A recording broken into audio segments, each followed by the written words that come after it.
श्रीवत्स खंडशालार गर्भगृह पवित्र रत्न सिंहासन विराजित सप्तदा विग्रह मध्यरु महाप्रभु श्री जगन्नाथंकर दुई पार्श्व विराजमान करिसेंती दुई धातव विग्रह श्रीदेवी और भूदेवी। आमे गत अध्याय श्रीदेवी तत्व और रहस्य को भेद करथिले। आसंते एबे जानिबा भूदेवी तत्व और रहस्य को। भूदेवी हेउछंती रूपार प्रतिमा प्रभुंकर दक्षिण पार्श्वरे रुहंती। से हेउछंती स्वयं धरित्री माता वा पृथ्वी। तांको भगवानकर धैर्य और सहनशीलतार शक्ति भाव रे ग्रहण करा जाय। से हेउछंती समस्त जीव जगतर आधार। पुराण कहती जेतेबेले हिरण्याक्ष असुर पृथ्वी को नहीं समुद्र गर्भरे लुचाई देइथिला सेतेबेले भगवान विष्णु वराह अवतार धारण करी समुद्र भितरु पृथ्वी को उद्धार करथिले। सही समय रे से भूदेवी को निजर द्वितीय पत्नी भाव रे स्वीकार करथिले। तृतीय युगरे जेतेबेले मां सीता भूमि बाहर थिले सही समय रे तांका भितरे उभय श्री आउ भूर तत्व थिला।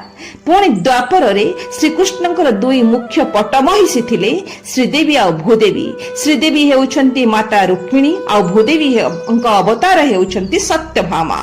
भक्त बंधु शास्त्र कहती भगवान विष्णु हेउछंती समग्र ब्रह्मांडर पालन करता। से ब्रह्मांड को पालन करबा पई दुईटी जिनिस आवश्यक करंती। गोटे हेउची रहिबा पई स्थान आ गोटे हेउची बंचिबा पई संपद वा उपादान। भूदेवी स्थान दियंती श्रीदेवी संपद दियंती। एही दुई जनकर बिना सृष्टिर पालन असंभव। भूदेवी हेउछंती स्थूल दृश्यमान जगत। से स्थिर धीर किंतु श्रीदेवी सबबळे चंचल। किंतु भूदेवी जीव जगत को निज कोଳରେ धैर्यर स्थान दियंती।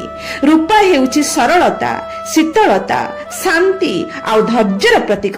से समग्र जीव जगतर पाप पुण्य भार को शांतिर सह वहन करंती। तांकर एही शांत स्थिर शीतल गुण को प्रदर्शन करबा पई तांको रूपारे गठन करा जायछि। पुणी श्रीमंदिर रे भूदेवी को अनेक समय रे सरस्वती बा विश्वधात्री भाव रे मध्य ग्रहण करा जायछि। सरस्वती हेउछंती शुक्ल वर्णा बा धळा पुणी शांत गुणर देवी। रूपार रंग माता सरस्वतींकर पवित्रता और निर्मल ज्ञानर ही स्वरूप अटे। भक्त बंधु भूदेवी हेउछंती कृषि और उर्वरतार देवी। जे माटी को शस्य श्यामला करंती बा शस्य उत्पादन करी समस्त को पालन करंती। भक्त बंधु श्रीदेवी हेउछंती समृद्धि और भूदेवी हेउछंती संयम। महाप्रभुंक पाखरे विराजित एही दुई देवी तत्व एहा सिखांती समाज रे केवल धन संपत्ति बा श्री पछरे दौड़िले जीवन अपूर्ण रुहे। जे पर्यंत आमे पृथ्वी भली धैर्य और नैतिकता को आदरे